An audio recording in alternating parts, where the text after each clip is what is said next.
You know, there's something truly extraordinary about the way we build our sense of self. From the very moment we become aware as children, we start weaving stories about who we are.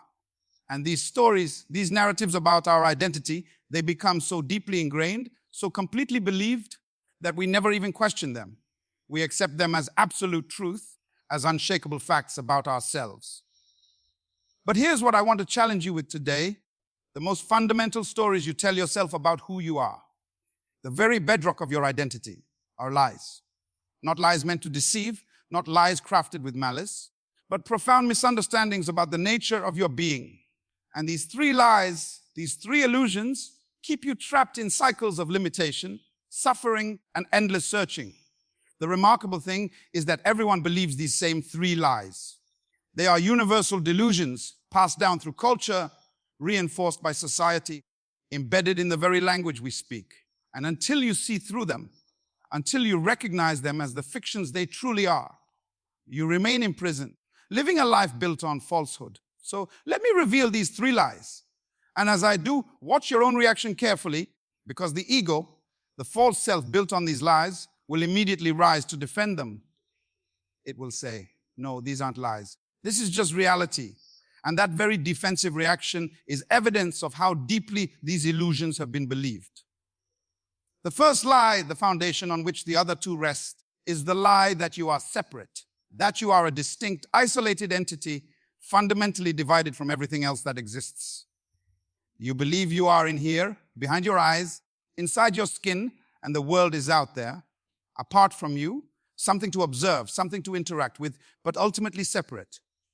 On the surface, this seems obvious, doesn't it? Of course, you're separate. You have your own body, your own thoughts, your own experiences. When you feel pain, others don't feel it. When you think, others don't hear your thoughts. Your skin seems to mark a clear boundary. This is you, and that is not you. How could this possibly be a lie? But let me ask you something. Where exactly do you end and the rest of the universe begin? You might point to your skin. But your skin is constantly exchanging molecules with the air. You breathe in oxygen produced by trees, exhale carbon dioxide they will use. The atoms in your body right now were once part of stars, part of the earth, part of countless other organisms. The food you ate yesterday is literally becoming you today. And the bacteria in your gut, without which you could not survive, are they part of you or separate from you? You see, the boundary is arbitrary, a convention, a useful fiction, but not a real division. You are not a separate entity interacting with the universe. You are what the universe is doing at this very point, here and now. Just as a wave is not separate from the ocean, but the ocean moving in wave form. You are not separate from existence. You are existence expressing itself in this unique form, in this precise moment. Yet from the earliest age, we are conditioned to believe in separation. We are given a name, and we identify with it as if it defines us. We are taught you and me and them. Language itself reinforces the illusion of separation with every sentence. We are trained to see ourselves as separate individuals competing with other separate individuals for resources, for success, for love, for survival. And this lie of separation, my friends, is the root of nearly all suffering. Because when you believe you're separate, you're always on guard, defending your territory, protecting your interests, trying to get what you need from a world that feels foreign, even hostile. You feel loneliness because you think you're truly isolated. You feel fear because you see yourself as a small, vulnerable thing in a vast universe that doesn't care. You feel alienation because you never feel at home in a world you believe you're separate from. But the moment you see through this lie, everything shifts. Not because you gain something new, but because you lose an old illusion. You realize you've never been separate. You've never been alone. You've never been isolated. You are the universe experiencing itself. You are existence knowing itself. The division was imaginary. The separation was a story. And without that story, what remains is a profound sense of connection, of being at home everywhere, of belonging to everything. Now, the second lie builds directly on the first. This is the lie that you are consistent, that there is a continuous, unchanging self persisting through time. You believe there's a stable identity, one that was there when you were 5, is here now, and will remain when you're 80. You think of yourself as a thing, a noun, an entity enduring through life's constant changes. But is that true? Are you the same person you were 10 years ago? Are your thoughts the same? Your beliefs, your body? Every cell in your body has been replaced many times over. Your opinions have shifted. Your preferences have evolved. Your memories of the past have been rewritten countless times. So where is this continuous self? What you call yourself is not a thing, it's a process. It's a verb, not a noun. You are not a being. You are being. You are not a self. You are selfing. There is a continuous flow of sensation, thought, and feeling, but no solid, unchanging entity experiencing it. Think of it like a river. You give it a name, Mississippi, Thames, Ganges. But is it the same river from moment to moment? The water flowing now will be miles away in an hour. New water is constantly coming in. The river is never the same. And yet, we speak of it as one continuous thing. You are like that river. A flowing process of thoughts, sensations, experiences, constantly changing, never the same from moment to moment. And yet, you've been taught to see yourself as a thing, a solid entity, a consistent self. This lie traps you, because when you believe you are fixed, you cling to definitions of who you are. I am this kind of person. I am not that kind of person. These definitions become a prison. You cannot grow, cannot change, because change threatens the identity you defend. You defend it against anything that contradicts it. And this lie creates another illusion that you are in control, that there is a central, you, a captain of the ship making all the decisions. But if you observe closely, you'll notice that thoughts arise on their own. Feelings happen. Decisions emerge from conditions you didn't choose. There is no separate controller. There's just the process unfolding. And then thought comes in afterward and claims credit, saying, I did that, I thought that, I decided that. When you see through this second lie, when you recognize that you're a process rather than a thing, an incredible freedom opens up. You're no longer trapped by outdated ideas about who you are. You're no longer burdened by the need to defend a consistent self-image. You are free to change, to flow, to be different in different circumstances. You realize you're not playing a fixed character in the drama of life. You are the drama itself, constantly improvising, constantly new. And now we arrive at the third lie. And this one is perhaps the most insidious. This is the lie that you are inadequate, that something is wrong with you, that you need to become someone or something other than what you are to be acceptable, worthy, complete. This lie is woven into the very fabric of civilization. From the moment you are born, you are measured, evaluated, judged. Are you developing properly? Are you meeting the milestones? Are you good enough, smart enough, attractive enough, successful enough? The message is constant, clear as you are right now. You are not quite right. You must improve, achieve, become better. The entire economy runs on this lie. Advertising works by creating a sense of lack. You are not attractive enough, but buy this product and you will be. You are not successful enough, but get this degree, this job, this house, and you will be. You are not happy enough, but consume this experience, this substance, this entertainment, and you will be. The underlying message is always the same, D. You are not okay as you are, but if you do this or acquire that, then finally you might be acceptable. Religion often dresses the same lie in different clothes. You are a sinner. You are fallen. You are separate from the divine. But if you follow the rules, perform the rituals, believe the doctrines, then perhaps you will become worthy. Even much of what passes for spirituality today is based on this same illusion. You are not enlightened. You are not awakened. You are not conscious enough. But if you meditate enough, practice enough, purify enough, then maybe you will finally become what you should be. But here is the truth that nobody wants you to know. You are already complete. You are already whole. There is nothing wrong with you. There never has been. The sense of inadequacy, the feeling that something is missing, the belief that you need to become something other than what you are. This is the lie.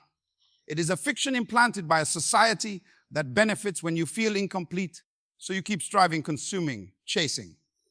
Now I can already hear the objection. You might say, but I do have problems. I do have issues I need to work on. I do need to grow and improve. How can you say there's nothing wrong with me? And this is where we must be precise. I am not saying you cannot learn new skills. I am not saying you should not address harmful behaviors. I'm not saying growth and development do not happen. What I'm saying is this: at the fundamental level of your being, at the very core of what you actually are, there is no inadequacy.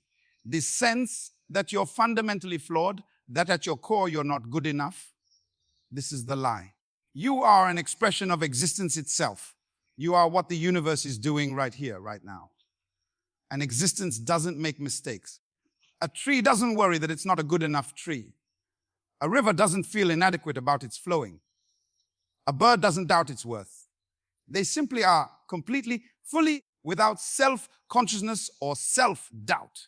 But human beings have developed this peculiar capacity for self-reflection, and we've used it to create an idea of what we should be. Then we compare our actual experience to this idea and find ourselves wanting. We create an ideal self, a perfect version we think we must become, and then we feel bad for not being it. But the ideal is imaginary. It's a concept. It's not real. What's real is what you actually are in this moment. And what you actually are is the universe experiencing itself in human form. You are existence knowing itself. You are life living itself. And that is already completely sufficient, completely whole, completely acceptable. Not because you've achieved something, not because you've earned it, but because that is simply what is. When you see through this third lie, when you recognize that the sense of inadequacy is just a story you've been told and have believed, something remarkable happens. You stop the endless striving to become acceptable. You stop postponing your okayness until some future achievement. You recognize that you are already it. You've always been it. You couldn't be anything else. And paradoxically, when you stop trying to improve yourself to become acceptable, when you stop operating from a fundamental sense of lack, that's when real growth becomes possible. Not growth driven by fear or inadequacy, but growth that happens naturally, organically, like a plant reaching toward the sun, not because the seed is inadequate, but because growth is what life does. Now, here's what's important to understand about these three lies. They are interconnected. They support each other. The lie of separation makes you feel isolated and vulnerable. The lie of being a fixed self makes you rigid and defensive. The lie of inadequacy makes you constantly chase what you think you lack. Together, they create a false sense of identity, what we might call the ego, that is constantly struggling, constantly defending, constantly seeking. And this false self, this ego built on lies, consumes enormous amounts of energy. It requires constant maintenance, constant reinforcement, constant protection. You have to defend your separateness, maintain your self-image, prove your adequacy. It's exhausting. It's like trying to dam a river. The natural flow of life is wholeness, change, and completeness, yet you are constantly expending energy to maintain the illusions of separation, fixity, and lack.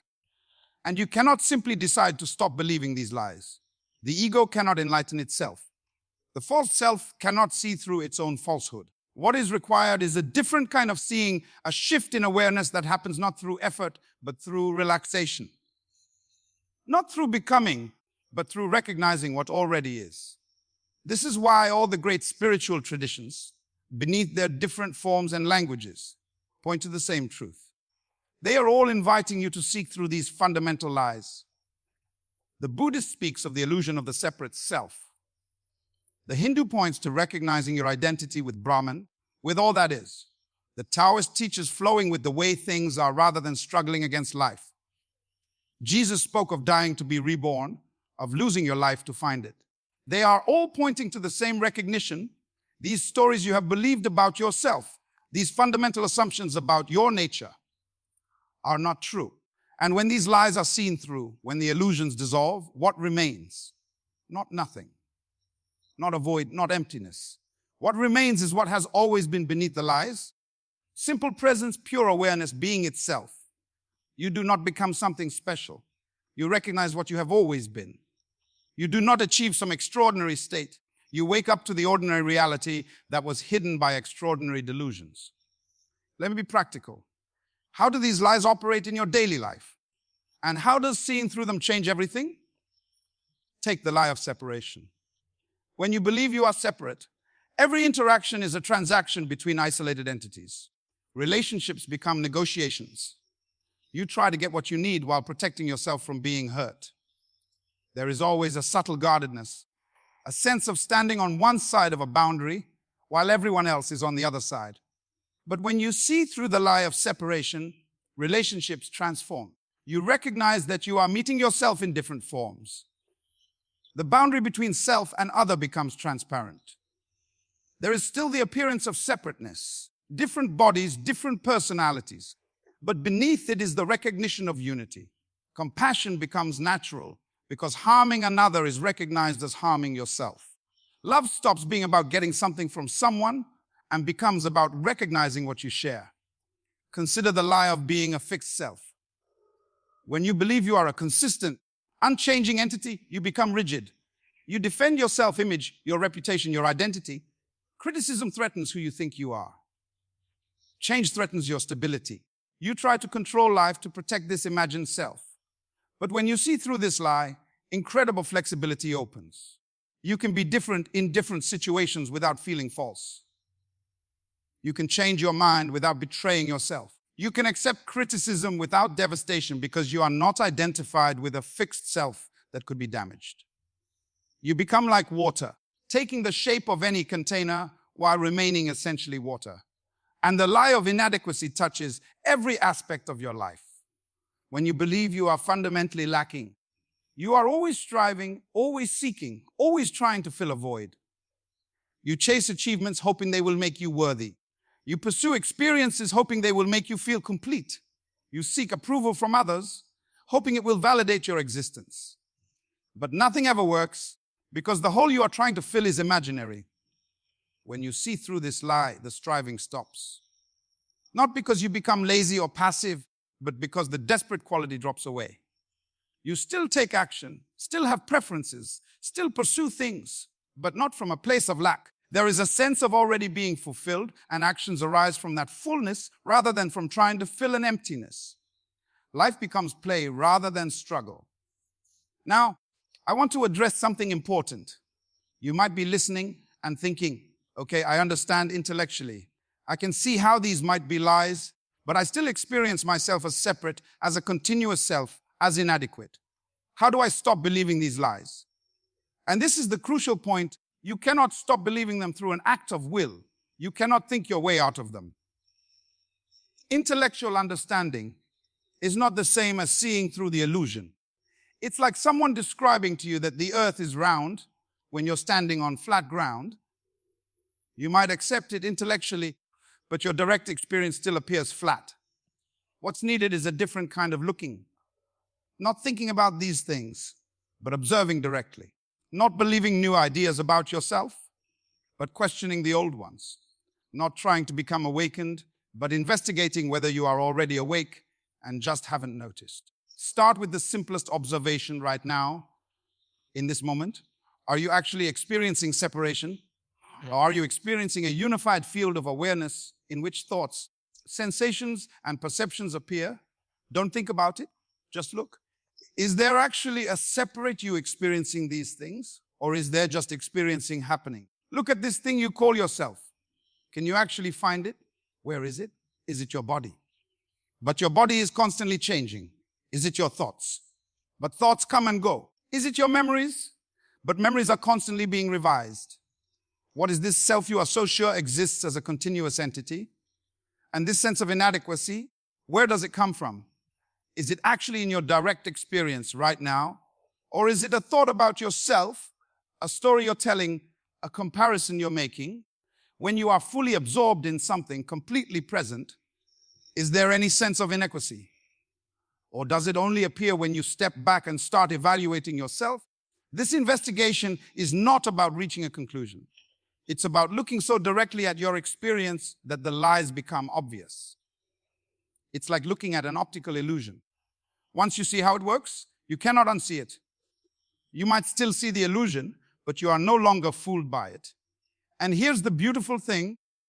You don't have to figure all this out.